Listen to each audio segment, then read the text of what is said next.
Welcome to the Salmon Runs YouTube. Enjoy the video. You're starting now? Plug your phone into the car with a good USB cable and use the main dashboard. Make sure Android Auto and Google Play services are updated, then grant microphone, location, and phone permissions so the system can route audio and contacts. Once done, set the phone USB mode to file transfer or Android Auto if prompted. These steps establish the basic communication channel and avoid connection errors before moving to deeper fixes. Now you tackle the complex stuff. Clear cache, and if needed, app data for Android Auto and Google Play services to remove corrupted settings.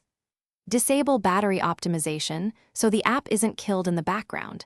That ensures stable connectivity.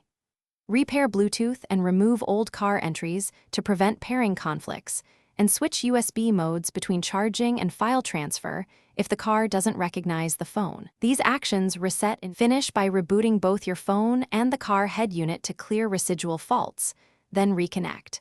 Make sure your car's infotainment firmware is current and, if necessary, remove and re-add your Google account so permissions resync. Test Android Auto with maps and voice commands to confirm functionality.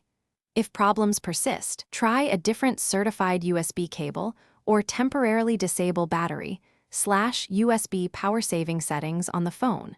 This single troubleshooting tip often fixes undiagnosed connection instability.